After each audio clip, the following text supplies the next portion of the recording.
Hello everybody, welcome to my what I read in July. I read 6 books, and yes, you heard that right, 6. I don't know what was in the water, but I was just flying through books this month. 6 shockingly isn't the most that I've read in a month. Last October I read 8 books in a month, which, like, to be fair, I was reading a lot of thriller horror books, which are kind of my favorite thing ever. So I was kind of flying through those, but 6 is a lot for me and I'm really proud of it. And so I feel like these are all like a range of genres and different things, and I'm really excited to talk about these books with you today. So yeah, let's just get started. So first and foremost, I have A Game of Cones by Abby Collette. This is the second book in the Ice Cream Parlor mystery series. The first one I have is called A Deadly Inside Scoop and A Game of Cones, and then the third one is called A Killer Sunday, and I'm not sure if Abby Collette is continuing this series, but that's all the ones that are currently out. And unfortunately, after the second book, I will no longer be continuing to read this series. It's super cute, very cozy mystery vibes. You are following this woman named Bronwyn who owns an ice cream parlor in a small town in Ohio. In the first book, someone dies. It's a big mystery. She ends up solving it with her friends. Same thing happens in this book pretty much, and there can only be so many murders in this small, cute, quaint town before I'm like, there's clearly a problem here. But yeah, I liked this book. It was cute, it was cozy. I think I gave it 3 stars because, like, it was fine. I just feel like there's only so much of the same storyline I can read over and over where I truly just don't care about this. I like Bronwyn. I like when they talk about her running the ice cream shop. If they did a sort of Legends and Lattes situation where they just wrote a whole book about her just day in and out of running an ice cream parlor, honestly would probably read it because I would love that more than I loved this. So yeah, basically this is the same exact thing. Big firm is basically trying to buy a bunch of the small businesses in this town to sort of knock them all down and build a mall, and then like the main person of that ends up becoming murdered, and it's a whole mystery. That's kind of what you're following throughout every sort of story, at least the 2 that I read. And this was fine. So I gave it 3 stars. It was cute. I love the covers. The sides, like, they look so cute on the bookshelf. Like, I would get A Killer Sunday just to have it on my bookshelf, but I can't. I have to read it first. That's my personality, and I just don't want to continue this series. It's cute for what it is, but I read A Game of Cones and it was okay. Next up, I read a book that I was super excited. It's called You're Not Supposed to Die Tonight. It's by, I think it's Kaylin Bayron, and it's YA horror, and I saw this at Target. Loved the cover. I mean, this is so fun. Like I said, it's YA. It's very, very short, and then I saw a couple of like book Instagrammers talking about it, and I was like, oh, I really want to read this. And I ended up giving this 5 stars because I had such a fun time reading this. So I'm someone that loves classic horror films. I love Friday the 13th. I love Scream. I love Nightmare on Elm Street. Those are some of my favorites because they're not really that scary. They're just kind of like summer slashers, and that's what this is. So this follows this girl, oh geez, what even is her name?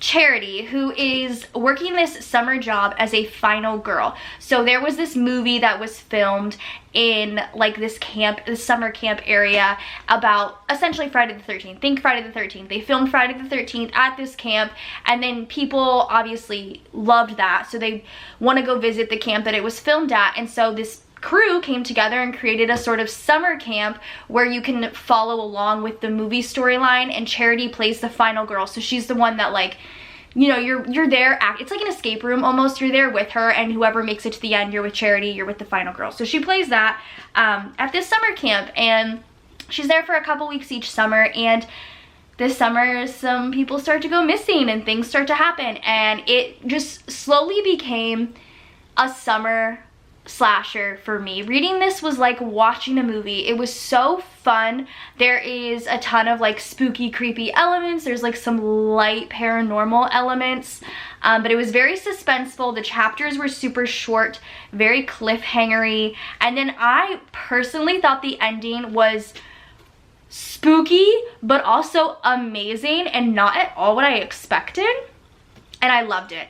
I know a lot of people, or at least from what I've seen on Goodreads, don't really love this, but I had such a fun time reading this book. It was such an experience. Plus, it's just so freaking gorgeous.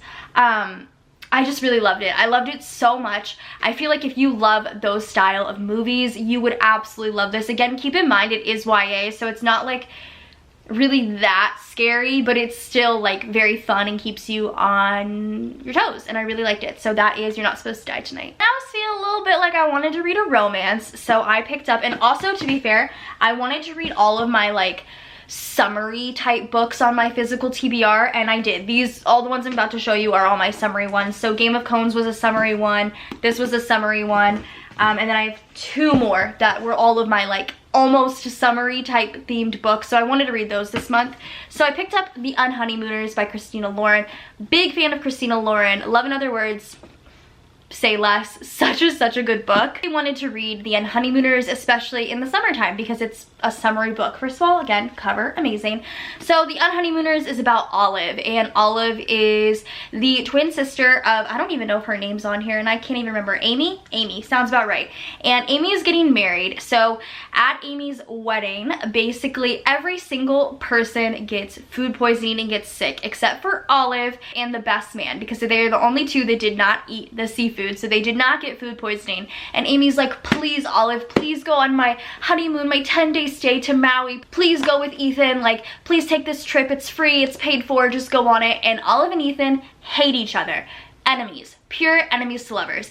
And so they go on this Maui trip, and they run into Olive's new boss, so they have to pretend to be married, so fake marriage. I don't think I've ever read fake marriage. Fake marriage. And they run into Ethan's ex-fiance, so they also pretend to be married there. So they're pretending to be married while hating each other on this like wonderful honeymoon, and it's so perfectly enemies to lovers that I just had such a great time reading this. I will say though, the 3rd act conflict was completely unnecessary. I know for romance books there usually has to be some sort of conflict, typically a 3rd act conflict. This one was so unnecessary and made me so irate. I just like did not love the whole trope that was going on there. I guess like, I don't know, it threw me for a loop there. So I didn't really love the 3rd act conflict, but Olive and Ethan are wonderful. I loved reading about them. I fully think if you love Christina Lauren, I think this is such a fun summer read. You don't have to read it in the summer, but it's such a fun summer romance, and I just had a really good time reading it. I feel like I could have done without the 3rd act conflict, but I thought this was super cute, and I gave it 4.5 stars because of that. All right, then I wanted to read my book of the month for the month of July. If you are not signed up for book of the month, you need to be. My August box has 3 books in it because your girl's a little bit cuckoo bananas, but I'm so excited. So my book for July was Dark Corners by Megan Golden, and I didn't know it at the time, but this is actually a sequel. Thankfully, I looked into it, and it can be read as a standalone, so I did read it as a standalone. But Dark Corners is about our girl. What is even her name?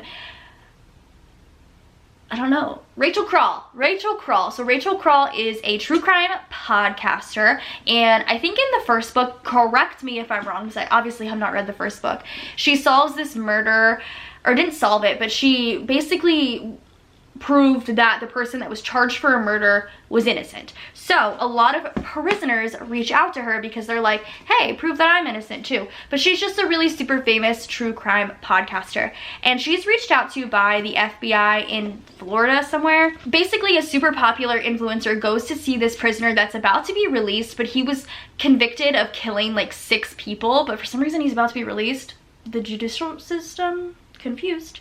And then hours later she goes missing, so they're like, he did it somehow, we need Rachel to help figure out how, because that guy literally asked the young influencer to talk to Rachel. So they're like, Rachel knows something. So Rachel goes to Florida, hangs out with the FBI, talks to this prisoner, and you're following these cases of these serial killers. I will say, if you like Criminal Minds, I do feel like this reads as a Criminal Minds episode, so I did quite enjoy that. There's a few things in this book that I didn't like. So yes, it talks about this influencer, Madison, and they go to this like convention called BuzzCon, which is like an influencer convention. It's basically VidCon, and I hated reading about that just because it was so cringy because they were talking about numbers and TikTok stats, and it's just, I don't know, I don't like reading about stuff like that. I thought that was really strange. And then there's also like this random romance thrown in that I thought was really weird as well. But the serial killer true crime aspect of this was very, very good. It was fun to follow, very twisty. You're following multiple point of views, which I really liked. And I thought Rachel was a good character. So this was fine. While initially reading this, I was like, oh, maybe I should read the first one. After reading it, I was like, you know what, I'm good. I don't think I really want to read any more of these stories. This was fine. It was a good thriller. I think I gave it 3.5 stars, but it just like wasn't my cup of tea, but I did enjoy it for what it was. And then like the last book that I had on my summer TBR, I suppose, which I don't know if this could technically be considered a summer book, but I figured, you know what, I might as well read it. And that's Daisy Jones and the Six by Taylor Jenkins Reid. So I read The Seven Husbands of Evelyn Hugo by Taylor Jenkins Reid earlier this year, and it was like an immediate 5 stars for me. I loved that book so much, and I think about that book a lot. It was such a good book, and everyone talks about Daisy Jones and the Six. There's an Amazon Prime show. I have since seen the first episode and probably will watch all of them, to be quite honest with you. So I really wanted to read this. So Daisy Jones and the Six is written in an interview style, and you're basically following Daisy Jones and the Six, right? Doesn't that make sense? So Daisy Jones is this young, like, aspiring singer in LA. She's, you know, her parents are really well off, so she's well off. She's just like roaming around LA, putting her like feelers out there, singing her songs, just being very like aloof. And the Six are this band of 6 people from Pittsburgh that are led by Billy Dunn, and they come together and they, you know, create this band, and they're doing amazing. So they're like, let's go out to LA, and their paths with Daisy Jones cross, and then they become a band, Daisy Jones and the Six, and you're following them and you're following their fallout. So like the main premise is like they played their last show in Chicago with the Aurora tour. This is what led up to that, and this is why that was the last show. So like I said, this was an interview format. So I mean, it's interviewing every single person in the band, Billy, some spouses, a couple like reporters, and at first and kind of throughout, it's a little bit difficult to read as an interview style. I have heard that the audiobook is incredible because each person is read by a different person, so it's easy to get the like differences. But like reading it was a little bit difficult, but I will say that I flew through the book because it was an interview style. It was so easy in that sense. I just couldn't differentiate each person. But I really liked this. I said this about Evelyn Hugo, but I feel like Taylor Jenkins Reid really knows how to write about Hollywood, about famous people, because I fully believed that this group of people were real. I fully believed it was a band. And when we watched the first episode, I made Brian watch the first episode with me. He goes, is this based on a true story? And I was like, this is my remote. I went, pause. Well, you see, and I had to explain it to him. I really enjoyed this. I gave it 4.5 stars. I didn't love it as much as I loved Evelyn Hugo, but I did really enjoy it. I also feel like if you are a fan of Almost Famous, which is a fantastic movie, you would like reading this as well. It's good stuff. I do enjoy that, and I do have a new Taylor Jenkins Reid coming to me soon that I am stoked about because I really liked that. And last but not least, I just finished this book last night, and I have so many thoughts. I read the second book in the Wayward Children series, which is Down Among the Sticks and Bones by Sean McGuire. I just want to read this whole series right now, but I know if I consume it all right now, I'm going to reread it again later. So I'm just trying to take my time and go through this series slowly, but this was the second book. So I talked about the Wayward Children series, the first book, maybe last month, maybe the month before. I don't really remember. They're very short novellas, less than 200 pages. You follow Eleanor West's home for wayward children, and wayward children are kids that happen to stumble upon doors or windows or something random. Like, for example, I could be in this room right now and I could come in tomorrow and there could be a door right here, and I'm like, that's weird. But I open it and it leads me to a world, a new world, and it sucks me in, and I'm obsessed with it, and I want nothing more than to be in this world. And then for some reason I get kicked out, or I leave, or whatever, and I end up at Eleanor West's home for wayward children who just are all trying to get back to their worlds because they want to be there so bad. So the first book is you're in the home for wayward children, and then this book you're in one of the worlds, and then the next book you're back at the home, and then the next book you're in a different world. And let me tell you about this book. Let me tell you, okay? In this book you're following twins, Jack and Jill, who stumbled upon a door in their home and go down into the moors. And so you're in a world, and oh my god, being in a world is so, like, I loved being at the house, the wayward home, but being in someone's world is so much sweeter. No words. So you're in Jack and Jill's world, you're in the moors, and I don't want to give too much away, but it's just so good. They're basically split up. One of them goes with a master and one of them goes with a doctor, and there's big problems between them, and the world is a little spooky, a little creepy, and I just wanted to be here so badly. And I know you go back. I saw somebody say that you go back to their world, and I'm so excited because they obviously get kicked out because you meet them in the first book, and I'm so happy. And yeah, there's really not much else I can say other than you just read the first book. I'm telling you, it's less than 200 pages, and then read this one because this one's amazing. I gave it 5 stars. I had such a good time reading it. So that is all 6 books that I read in the month of July. I feel like I had a pretty decently good reading month. I had a good time. I read all the summer books that I wanted to read, and I'm really happy about that. So let me know if you read any of these, your thoughts on any of them, if there are any that you're going to pick up because of this video. This one, pick this one up, pick this one up. Yeah, these are the 2 that I would literally like, please pick up. Horror fans, fantasy fans, please. These are so good. But yes, I hope you guys enjoyed. Go ahead and subscribe to my channel if you're not already, and I'll see you guys in my next video. Bye, guys.